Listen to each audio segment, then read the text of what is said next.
안녕하세요. 서정욱입니다. 여러분은 운명이 있다고 믿으십니까? 자신의 뜻과는 전혀 상관없이 이미 정해져 있는 운명. 오늘 소개할 여인은 그렇게 화가가 되었습니다. 보시는 그림들이 그녀의 작품들이죠. 멕시코의 유복한 가정에서 셋째 딸로 태어난 그녀는 예뻤고 발랄했고 공부도 잘했습니다. 그래서 15살에는 입학이 가장 어렵다는 멕시코 최고의 에스쿠엘라 공립학교에 진학했죠. 학교의 전교생은 2,000명이었습니다. 그중 여학생은 35명. 그녀는 최고의 인기를 누렸죠. 소녀는 부러울 것이 없었습니다. 이렇게 즐거운 학창시절을 보내면 됐고, 거서는 원하는 대로 유능한 의사가 되면 그만이었습니다. 하지만 운명은 그녀를 그냥 두지 않았죠. 1925년 9월 17일 남자친구 아리아스와 하교하던 중 그녀가 탄 버스는 전차와 충돌하는 대형 사고를 일으켰습니다.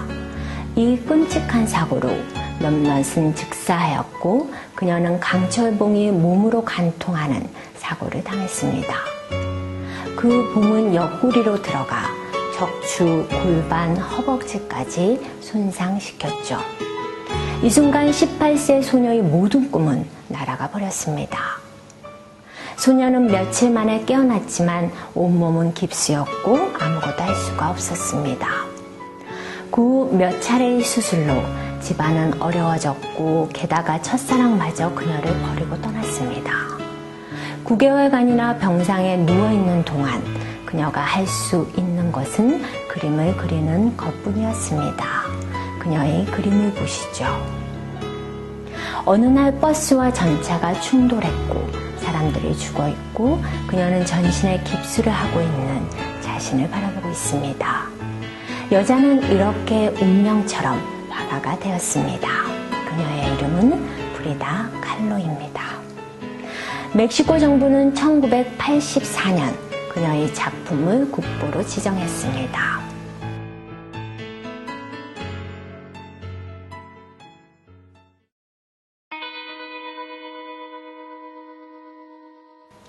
보시는 그림은 프리다 칼로의 자상들입니다. 그녀가 평생 그린 그림의 반은 자상들입니다. 꼭 자상이 아니라도 자신의 내면을 그렸으니 나머지도 어떤 면에서는 자상이라 할 수 있죠. 그녀는 이런 말을 했습니다.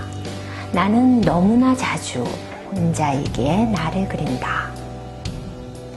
기적적으로 다시 걸을 수 있게 된 프리다 칼로는 한 남자를 찾아갑니다.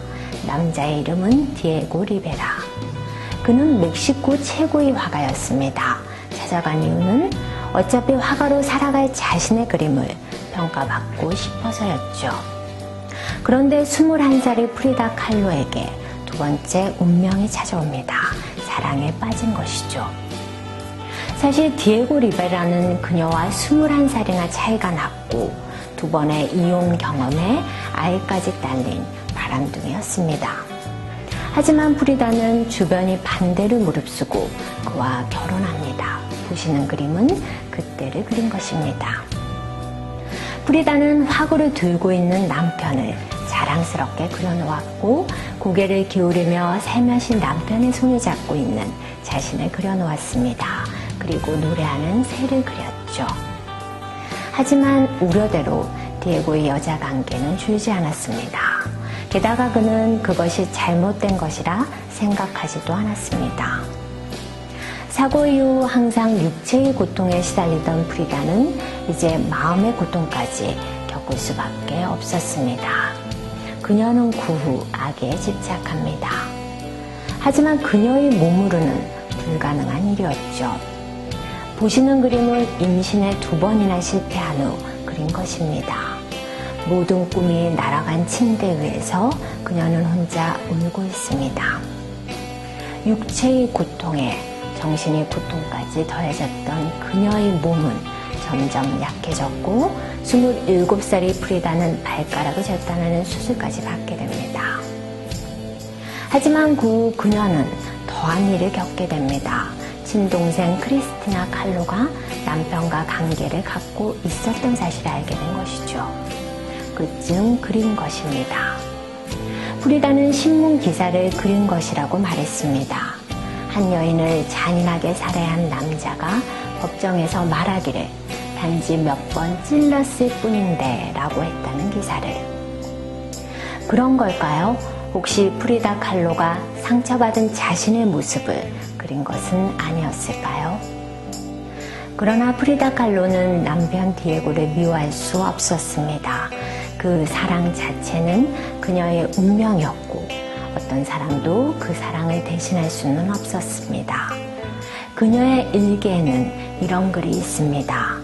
디에고 시작, 디에고 창조자, 디에고 내 아이, 내 신랑, 내 연인, 내 아버지, 내 어머니, 디에고 우주.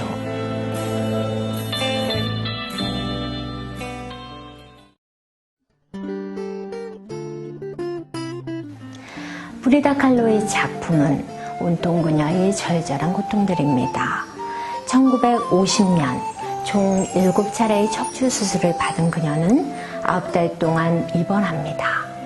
이제 진통제 없이는 조금 더 견딜 수 없습니다.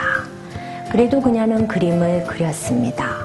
어쩌면 그림이 진통제였는지도 모르죠. 1953년 멕시코에서 열리는 첫 개인전에 프리다 칼로는 의사의 만류에도 불구하고 참석합니다.